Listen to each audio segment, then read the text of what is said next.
بسم اللہ الرحمن الرحیم۔ السلام علیکم ناظرین۔ مدینہ منورہ میں یہود کے کئی علماء تھے۔ یہود کے پاس حضرت موسیٰ علیہ السلام پر نازل شدہ توریت اصل حالت میں تو باقی نہیں رہی تھی، جو کچھ بچا کچا حصہ تھا اس میں انہوں نے خاص تبدیلی کر دی تھی۔ پھر بھی آخری نبی حضور اکرم صلی اللہ علیہ وآلہ وسلم کی بعض نشانیاں اس میں لکھی باقی رہ گئی تھیں۔ یہود کے عالموں میں سے ایک عالم سب سے بڑے سمجھتے تھے، انہوں نے تورات میں آخری نبی زمان صلی اللہ علیہ وآلہ وسلم کی نشانیاں پڑھ رکھی تھیں۔ چنانچہ وہ مدینے کے لوگوں سے کہتے رہتے تھے، لوگوں آخری نبی کا ظہور ہونے والا ہے۔ نبوت کے 11ویں سال حج کے موقع پر بنو خزاج کے کچھ نیک انسان حضور اکرم صلی اللہ علیہ وآلہ وسلم پر ایمان لے آئے۔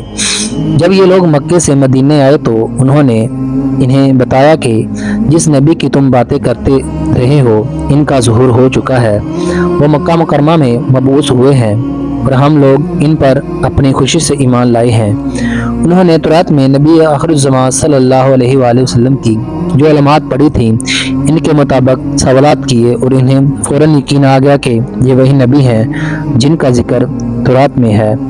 اب تو وہ دن رات بے چین رہنے لگے۔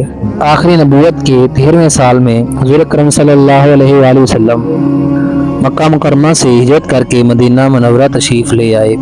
انہیں کسی نے خبر دی کہ اللہ کے رسول تشریف لائے ہیں۔ یہ سنتے ہی انہوں نے نعرہ تکبیر بلند کیا۔ ان کا نعرہ سن کر ان کی پھوپھی نے کہا، ان صاحب کے آنے سے تمہیں اتنی خوشی ہوئی ہے کہ شاید حضرت موسیٰ علیہ السلام بھی تشریف لے آتے تو تم اتنے خوش نہ ہوتے۔ یہ سن کر وہ بولے، پھوپھی جان، اللہ کی قسم، یہ بھی حضرت موسیٰ علیہ السلام کے بھائی ہیں اور اسی مقصد کے لیے دنیا میں تشریف لائے ہیں جس مقصد کے لیے حضرت موسیٰ علیہ السلام تشریف لائے تھے۔ پھوپھی نے کہا، بھتیجے، کیا یہ واقعی وہ نبی ہیں جن کی تورات اور دوسری آسمانی کتابوں میں خبر دی گئی ہے؟ انہوں نے فوراً کہا، بے شک یہ وہی ہیں۔ اس پر پھوپھی نے کہا، تب تو یہ ہماری بہت ہی خوش قسمتی ہے کہ اللہ کے آخری نبی حضرت محمد صلی اللہ علیہ وآلہ وسلم خود ہمارے شہر میں تشریف لائے ہیں۔ اس گفتگو کے بعد وہ نبی کریم صلی اللہ علیہ وآلہ وسلم کی خدمت میں حاضر ہوئے۔ پھوپھی بھی ساتھ تھیں۔ اس طرح دونوں ایمان لے آئے۔ یہ ایمان لانے والے خوش قسمت حضرت عبداللہ بن سلام رضی اللہ تعالی عنہ تھے اور ان کی پھوپھی حضرت خالدہ بنت حارث رضی اللہ تعالی عنہما تھیں۔ اب ان کی خواہش تھی کہ ان کا سارا گھرانہ اسلام قبول کر لے۔ انہوں نے گھر کے افراد کو سلام کی دعوت دی۔ سب لوگ اسلام لے آئے۔ خود حضرت عبداللہ بن سلام رضی اللہ تعالی عنہ فرماتے ہیں، جب سے میں نے حضور اکرم صلی اللہ علیہ وآلہ وسلم کی نبوت کا ذکر سنا تھا، میں آپ پر غائبانہ ایمان لا چکا تھا، لیکن میں نے اپنے ایمان کو یہودیوں سے پوشیدہ رکھا ہوا تھا۔ نبی کریم صلی اللہ علیہ وآلہ وسلم کو دیکھتے ہی مجھے پختہ یقین ہو گیا کہ آپ ہی نبی آخر الزمان صلی اللہ علیہ وآلہ وسلم ہیں۔ تاہم مزید اطمینان کے لیے میں نے آپ سے 3 سوال پوچھے۔ علامات قیامت میں سے پہلی علامت کون سی ہے؟ اہل جنت کو پہلی چیز کھانے کے لیے کیا ملے گی؟ وہ کون سا سبب ہے جس کی وجہ سے بچہ کبھی ماں کی شکل پر ہوتا ہے اور کبھی اپنے باپ کی شکل پر ہوتا ہے؟ حضور اکرم صلی اللہ علیہ وآلہ وسلم نے پہلے سوال کا جواب یہ فرمایا، وہ ایک آگ ہوگی جو لوگوں کو مشرق سے مغرب کی طرف ہنکال لے جائے گی۔ دوسرے سوال کا جواب میں نے آپ سے فرمایا، مچھلی کا جگر کھایا جائے گا۔ تیرے سوال کا بھی حضور اکرم صلی اللہ علیہ وسلم نے کافی شافی جواب دیا۔ تینوں سوالات کے جواب سنتے ہی حضرت عبداللہ بن سلام رضی اللہ تعالی عنہ ایمان لے آئے۔ پھر انہوں نے کہا، یا رسول اللہ صلی اللہ علیہ وآلہ وسلم، میں اپنی قوم یہود کا سردار ہوں، ان کے سردار کا بیٹا ہوں۔ میری قوم مجھے عالم مانتی ہے، میرے باپ کو بھی عالم مانتی تھی، وہ میرا بہت احترام کرتی ہے، لیکن میں یہ سب جانتا ہوں کہ میری قوم کے کچھ لوگ سخت جھوٹے ہیں۔ آپ میری قوم کے بڑے بڑے لوگوں کو بلائیے، میں یہاں ایک طرف چھپ جاؤں گا۔ میرے اسلام لانے کا ذکر کیے بغیر آپ نے ان سے میرے بارے میں پوچھیے۔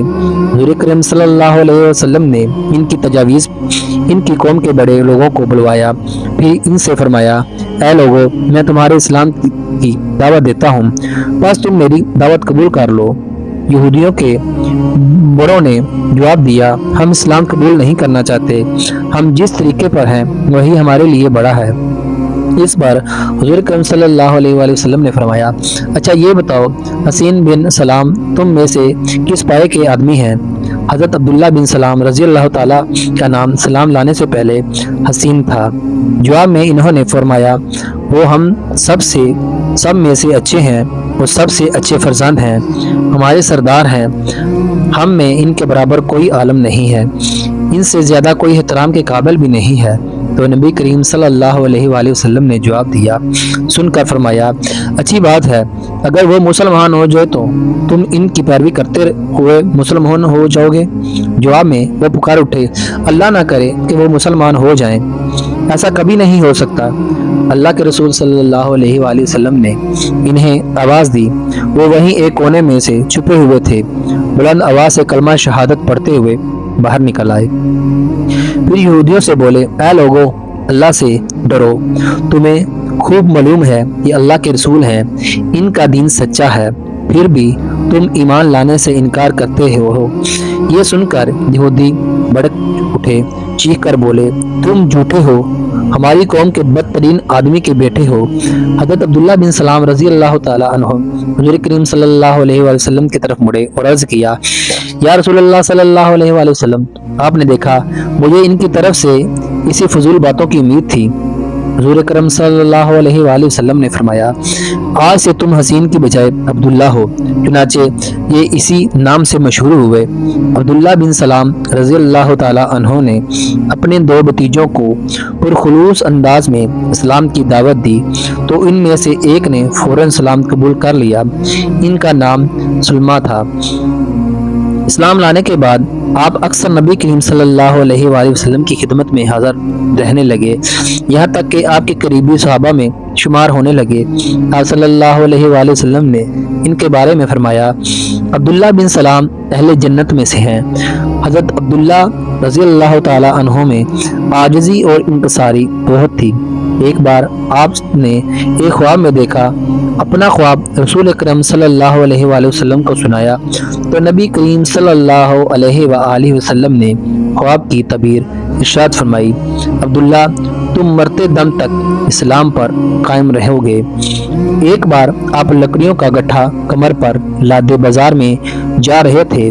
चुनाचे एक कबीले के रईस थे और अल्लाह ने दौलत से भी नवाजा था, इसलिए लोग इन्हें इस हालत में देखकर हैरान हुए। किसी ने कहा, अब्दुल्ला, अल्लाह ने आपको इतना कुछ दे रखा है, फिर ये लकड़ियां आपने किस मजदूर से क्यों ना उठवाई? जवाब में आपने फरमाया, मैं अपने नफ्स को गुरूर से पाक रखना चाहता हूँ। मैंने अल्लाह के रसूल सल्लल्लाहु अलैहि वसल्लम से सुना है, जिसके दिल में राई के बराबर भी तकब्बर होगा वह जन्नत में दाखिल नहीं होगा। आपने गुज़वा खंदक में और इसके बाद बाकी गुज़वात में शिरकत की। मौक़ों में भी लिखा है कि आप गुज़वा में बदर और ओहद में भी शिरकत ना कर सके। हज़रत उस्मान गनी रज़ी अल्लाह ताला अन्हो के खिलाफ जब फसाद बर्पा करने वालों ने बगावत की और आपके घर को घेर लिया तो हज़रत अब्दुल्ला बिन सलाम रज़ी अल्लाह ताला अन्हो हज़रत उस्मान गनी रज़ी अल्लाह ताला अन्हो के घर तशरीफ़ लाए। इनसे कहा, ये लोग आपको कत्ल करने पर तुले हैं, आप मुझे हुक्म फरमाएं, मैं आपके लिए क्या कर सकता हूँ? जवाब में हज़रत उस्मान गनी रज़ी अल्लाह ताला अन्हो ने इनसे फरमाया, जाकर इन लोगों को समझाओ। इन्होंने बाहर आकर इन फसादियों के सामने ये पुर अंदाज में तकरीर की, लेकिन इन पर कोई असर ना हुआ और इनके दिल पत्थर हो चुके थे। और आखिरकार इन लोगों ने हज़रत उस्मान गनी रज़ी अल्लाह ताला अन्हो को शहीद करके छोड़ा। इस पर हज़रत अब्दुल्ला बिन सलाम रज़ी अल्लाह ताला अन्हो ने फरमाया, आज अरब की फ़ौज का खात्मा हो गया। इसके बाद वो गोशा नशीन हो गए। आपने हज़रत अमीर मुआविया रज़ी अल्लाह ताला अन्हो के दौर में 43 हिजरी में मदीना मुनव्वरा में वफ़ात पाई। अल्लामा ज़हबी रहमतुल्लाह अलैह ने लिखा है, अब्दुल्ला बिन सलाम रज़ी अल्लाह ताला अन्हो मदीना मुनव्वरा में अहले किताब के सबसे बड़े आलम थे। अल्लाह इन पर बेशुमार रहमतों का नज़ूल फरमाए।